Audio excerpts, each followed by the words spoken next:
Emmanuel Bouillet, je suis le responsable du syndicat mixte de l'aéroport de Clermont-Ferrand-Auvergne. Donc, il est composé de 3 collectivités, donc la région, la métropole de Clermont-Ferrand et puis le département du Puy-de-Dôme. Donc il a été constitué en 2007 pour pouvoir savoir transférer l'aéroport de l'État vers les collectivités. Et donc depuis 2007, il est propriétaire de l'aéroport et il définit la stratégie d'aménagement, d'investissement et d'évolution du service public. Et là, en l'occurrence, c'est une délégation de service public, donc il est délégant et il délègue l'exploitation à un délégataire qui est la CEACFA.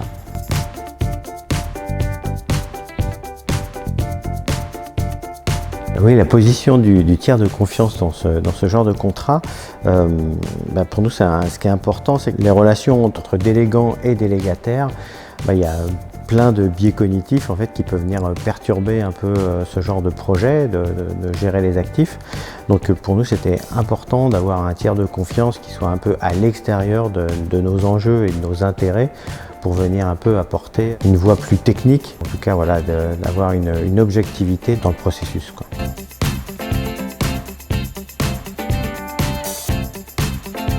Sur ce genre de contrat, la première des valeurs, elle est quand même technique, c'est-à-dire qu'on attend d'un tiers de confiance de ce type d'apporter une technicité que nous on n'a pas, donc la connaissance de la norme, en l'occurrence la 55001, et aussi celle de l'expérience, que c'est pas le tout de connaître, d'avoir la technicité, il faut aussi avoir de l'expérience, et pas uniquement aéroportuaire, pas uniquement celle qui nous intéresse, nous, dans laquelle on est impliqué. Voilà, pour nous, avoir quelqu'un qui a exercé son art, on va dire, sur différents chantiers, c'est important parce que ça permet d'adapter au mieux les réponses, les solutions aux problématiques que nous on rencontre. Une des valeurs importantes pour nous, c'est d'assurer une certaine objectivité et puis nous dégager un peu de nos biais cognitifs. Ça pour nous c'est important pour avoir la meilleure décision possible, le meilleur diagnostic possible, d'essayer de se dégager de ce qui pourrait obstruer ou entacher, on va dire, le jugement et la décision.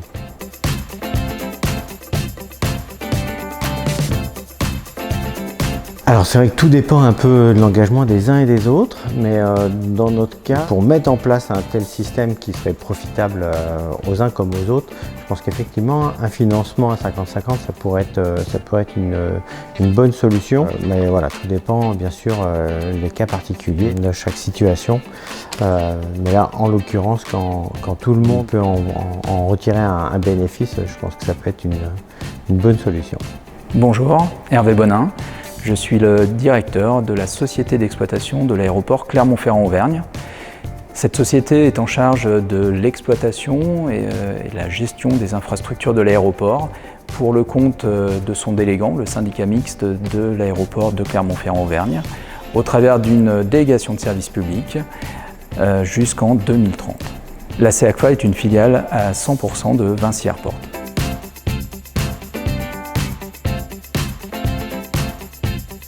L'audit de TB Maestro nous a permis d'avoir un état des lieux très complet de nos process de gestion d'actifs, aussi bien interne qu'avec notre délégant, le SMACFA. Cet audit nous apporte également un panel d'actions et de bonnes pratiques extrêmement intéressantes pour trouver des pistes d'amélioration rapide dans notre système de gestion des actifs. Le sujet est effectivement un sujet complexe, d'autant plus sur un aéroport avec des actifs variés, des actifs de court terme, des actifs de long terme.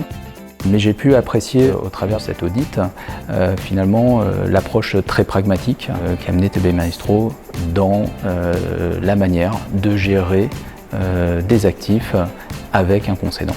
Bonjour, je suis Alexis Joseph, donc consultant chez TB Maestro. Je suis spécialiste en audit de systèmes de gestion d'actifs.